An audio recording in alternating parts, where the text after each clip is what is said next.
from the Department of Communication in Phillipsburg. This is a special edition of Inside Government with Charity Dunker. Hello, everyone, and welcome to this edition of Inside Government Interview. On this edition of Inside Government, I'm being joined by two guests. And we have the new epidemiologist who's here on the island, Ms. Cheyenne Gumbs. I'm also being joined by Nurse Nadine from CPS. Hello, ladies, and welcome. Hi. Good. I'm happy to have you both here. We're going to talk about the vaccine that is now going to be issued real soon and also administered to the general public. But first, being that I have you as my guest, Ms. Cheyenne Gumbs, do share with us your new, since you've been here on the island now, completed your studies, now you're really going to be doing your 100 effects and works here on the island as an epidemiologist. Your career path and your study, why did you choose to take this career path? So initially, I was always very into medicine, and up until when I went to do my bachelor's degree, I really thought that I was going to be a doctor.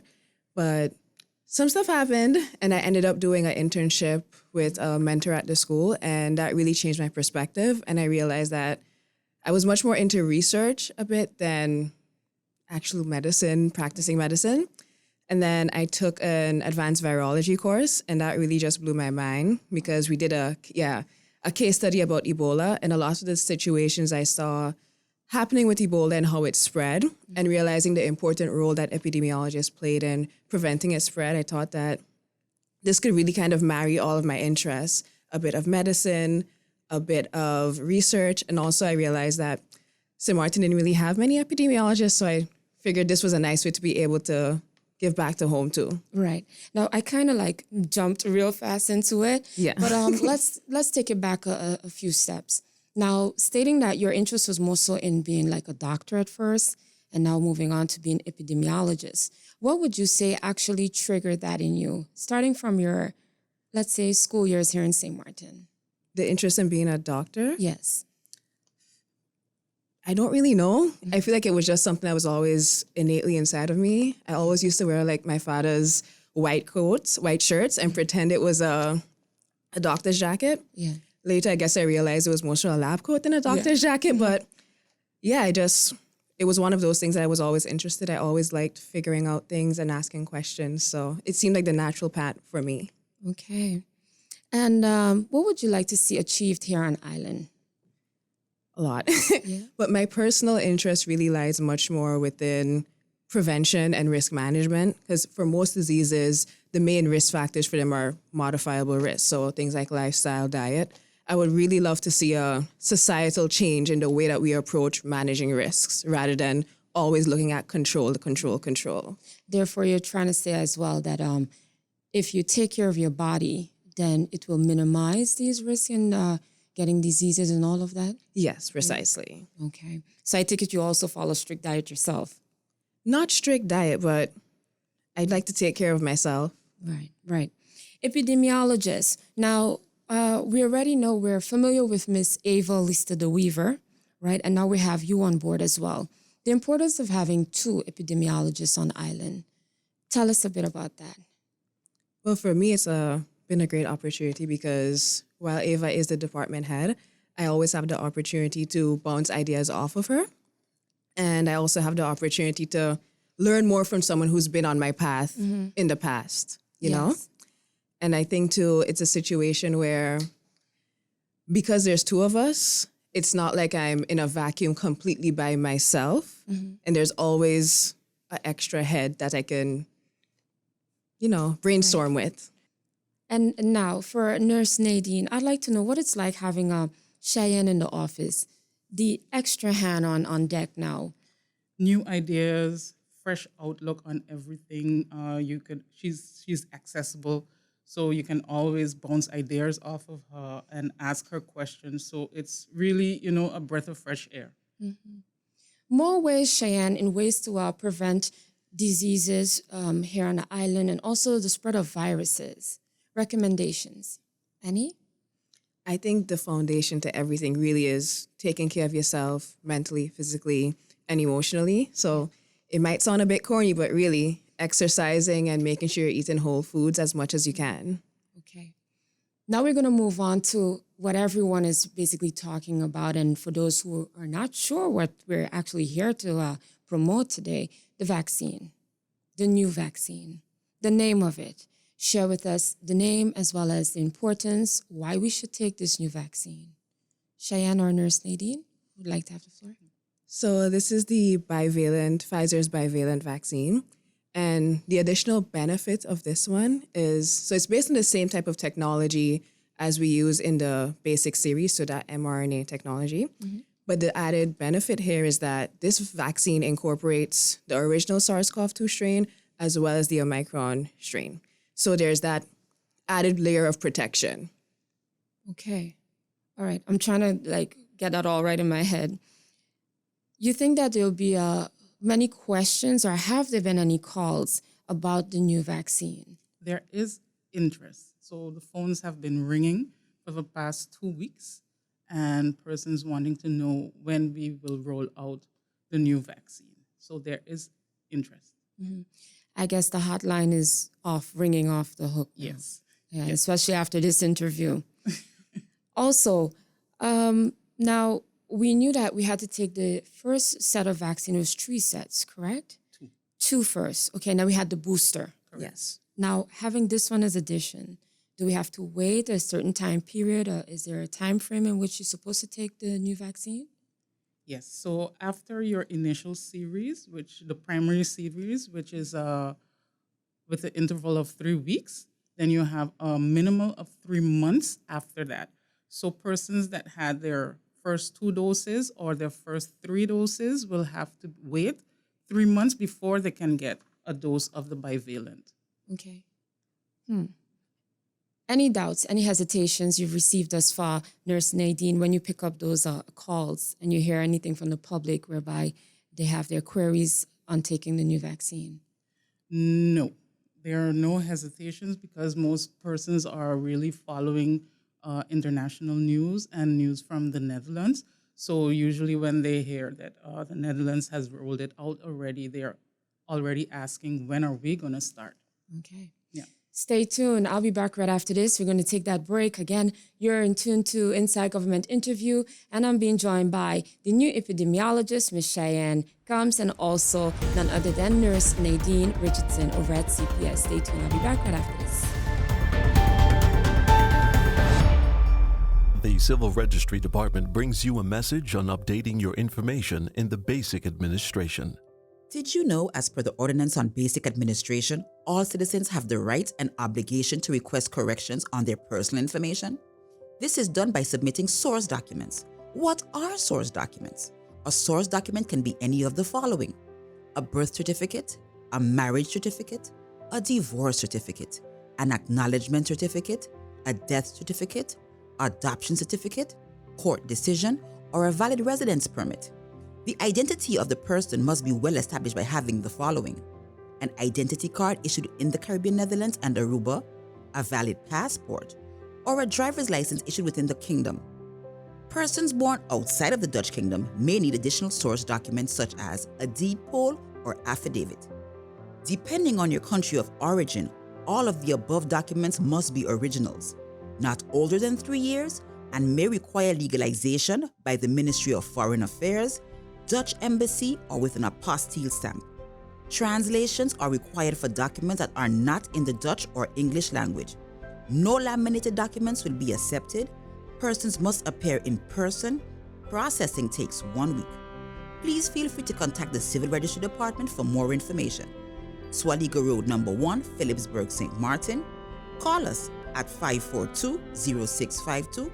Send us an email at burkazaken.sxm@stmartingov.org.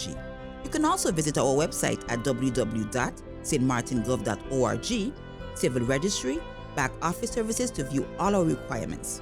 This public service announcement is brought to you by the Civil Registry Department. You ever hear earthquake call and say, "Hello, Mr. Mara, it's me. Earthquake are coming in Tuesday around 10. No, sir. Earthquake does arrive unannounced, and when it comes, it'll shake all the sense and the sensibility out of we. Remain calm, stay inside, and do the DCH. Drop, cover, hold on. Once the shaking start and you know it's an earthquake, make a quick move to a safe place. Don't run to the doorway or any exit, and the stairs that may be broke up or even full of people. Elevator, avoid that because you might get in and then poof, power gone, and you're stuck in a box without air. Take cover under a strong table or a bed, or crouch against an inside wall or in a corner and cover your face and your head with your arms. Remember, DCH. Drop, cover, hold on. Glass windows and doors, outside walls in an earthquake, that is bad news. Take care of yourself. Most injuries during earthquakes happen when something drops and hit people entering or exiting a building. Last thing, don't bother run outside and ask, "You feel it? You feel it?" Remain calm, stay indoors until all the shaking stop and do the DCH. Drop, cover, hold on. This public service announcement was brought to you by Sedema and the government of St. Martin. Welcome back, and again, thank you for joining. My guest here with me from CPS, epidemiologist on the island, new one. We have none other than Miss Cheyenne Gumbs, and also being joined by nurse Nadine. Welcome back again, ladies. Before we took that break, we was on discussions about the bivalent vaccine. Cheyenne, you can probably give us more info on this. Will it prevent infection completely once we take the bivalent vaccine?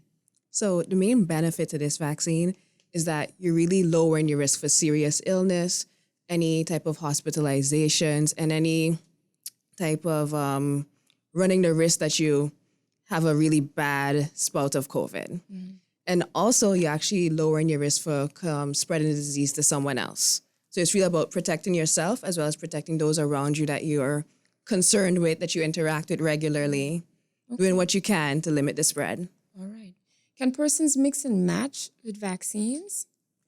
So that question gets a little gray. So it depends as long as they completed their series. So whether it was a 2-dose series or a 1-dose series, as long as you completed that series, then and you're over the age of 12, of course, you're eligible to receive the vaccine. Okay. So once we go through the series, then you're eligible. You can go ahead and you can get the vaccine as well. Also, who is eligible to receive booster? Now, you mentioned saying over the age of 12. Now, we also have to look at seniors as well, correct? What's the age limit actually for receiving the vaccine? Well, there is no upper limit, but the lower limit is 12 and above, just because that's how it was approved and authorized by the European Medical Agency.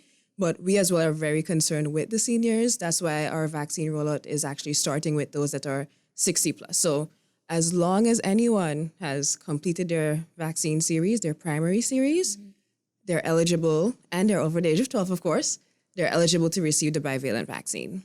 Okay.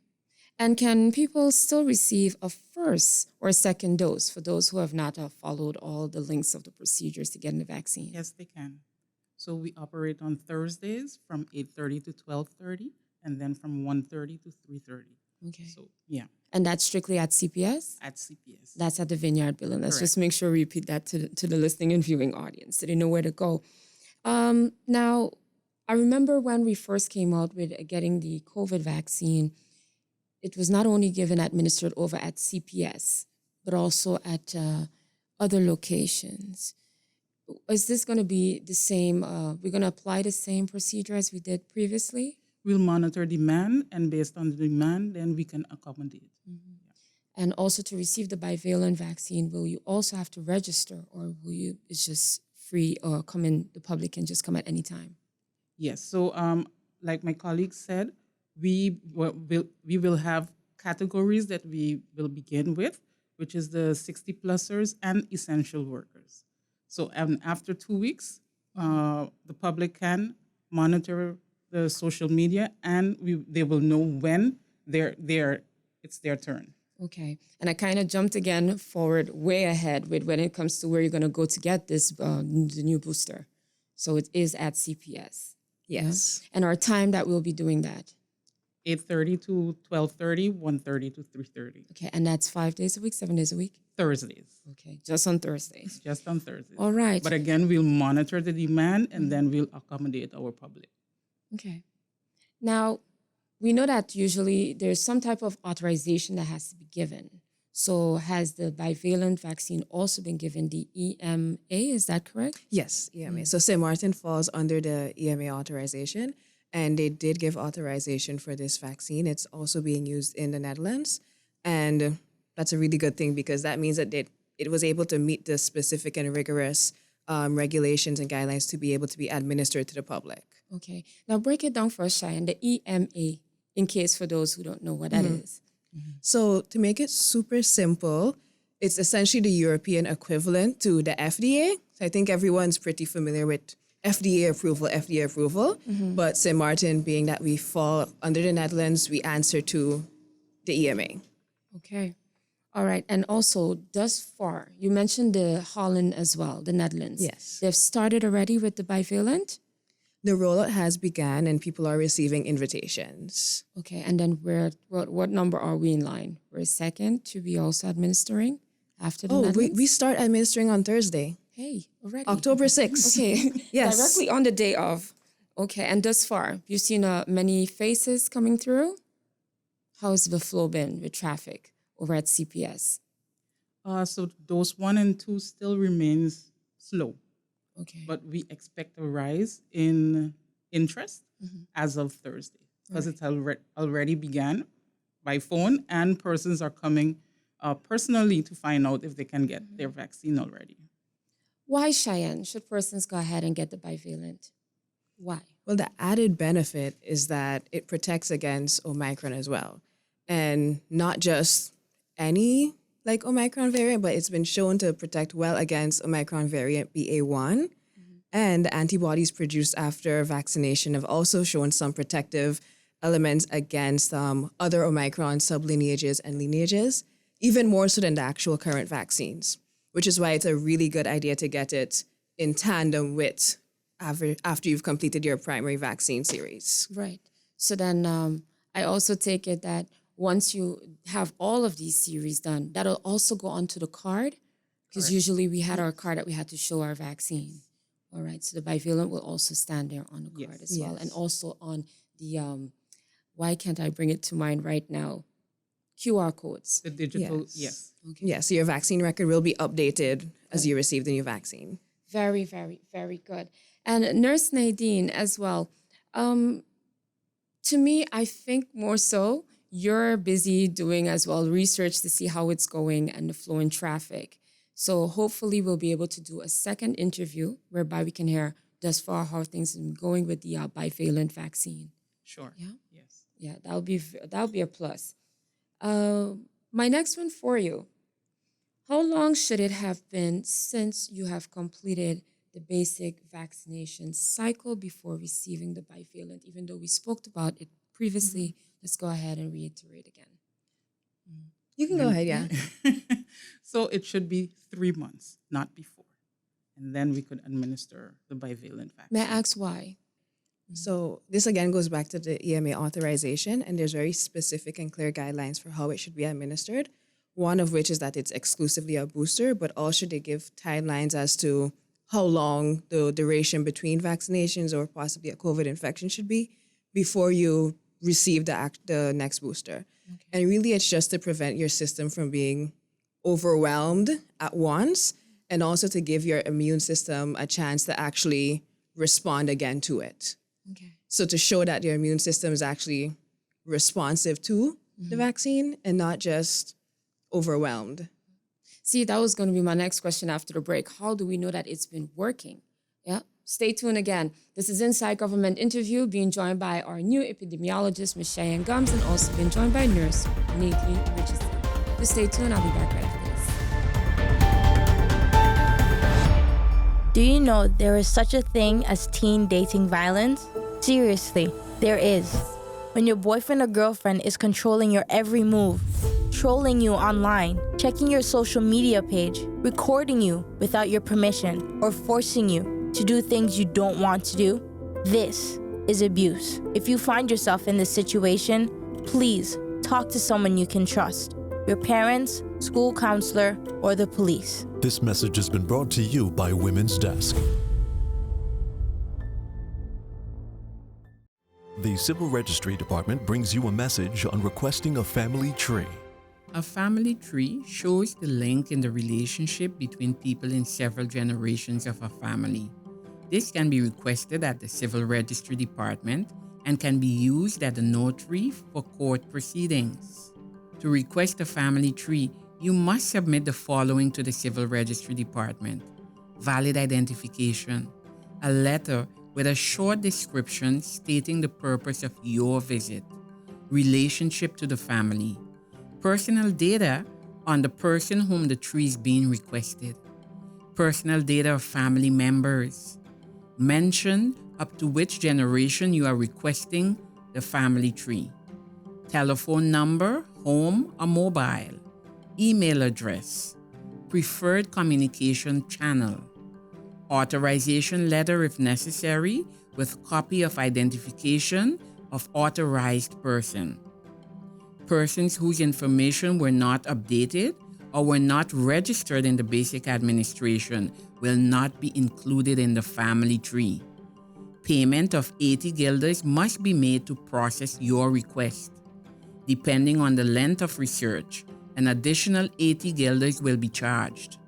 Please contact the Civil Registry Department for more information at Swaliga Road No. 1, Phillipsburg, St. Martin, or call us at 1-721-542-0652 or email us at burkersakensxm@stmartingov.org. You can also visit our website at www.stmartingov.org, Civil Registry, Back Office Services. This public service announcement was brought to you by the Civil Registry Department. Hello and welcome back to Inside Government Interview.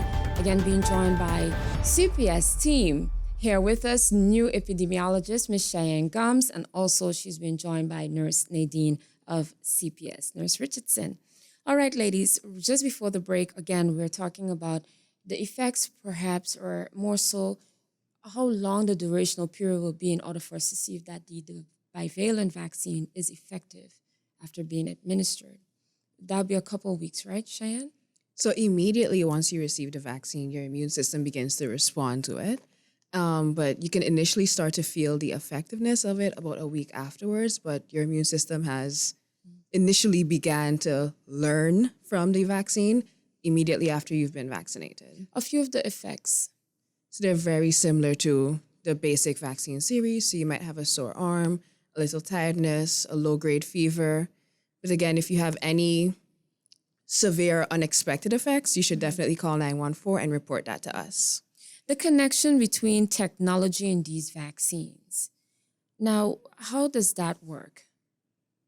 So the benefit, I guess you can say, is that it's the same mRNA-based technology. Mm-hmm. So the foundations are the same. The only difference is that it's integrating another strain as well as the original SARS-CoV-2 strain.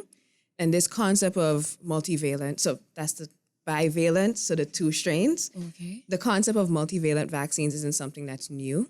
Many countries actually already utilize a multivalent vaccine for HPV prevention, Gardasil 9, which targets 9 strains of the HPV virus. Okay.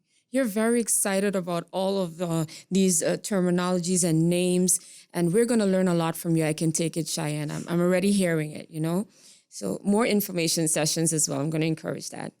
I hope that CPS, everyone is listening as well. Okay, I'm not just going to put it all on Nurse Nadine, but make sure it gets out there. We need more info sessions. If someone had COVID-19 after their last vaccination, can they receive the bivalent vaccine?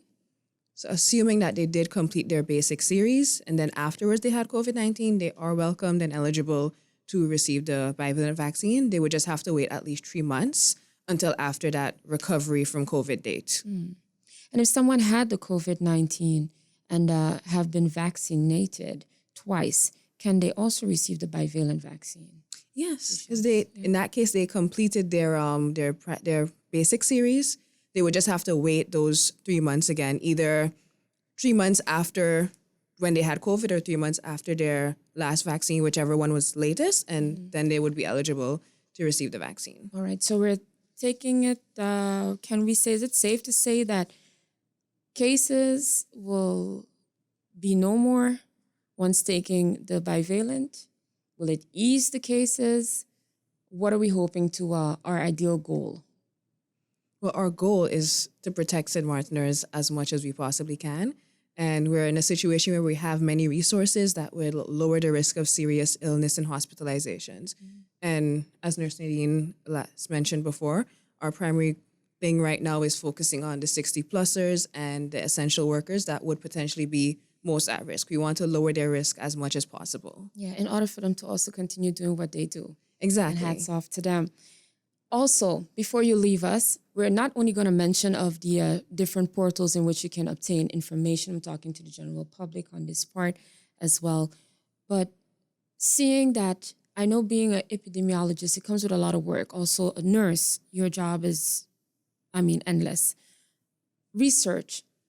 How would you say, Cheyenne, how important is research in your field?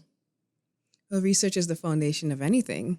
Particularly in our case in St. Martin, one of my goals is to really establish clear data and develop historical data and really maintain that so that we can see what our current status is in order to guide policy and changes for the future. Because we can't know where we're going if we don't know where we're at. Nurse Nadine, and seeing that she is so driven behind getting all of this done, I'm sure you're going to add the support as well. You're going to back her. Of course. You see how well-spoken she is, how much you can learn from her. Yeah. So we welcome her. No, and the entire CPS team has been super supportive and welcoming to me since I've been here. Okay.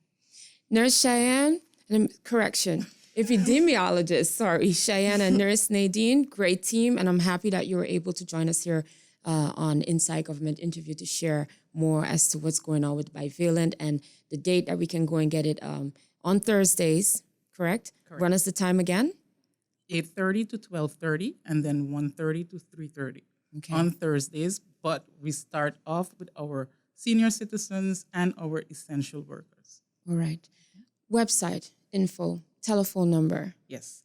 You can contact us at 914. This is from 8 a.m. to 5 p.m. And surveillance@stmartingov.org.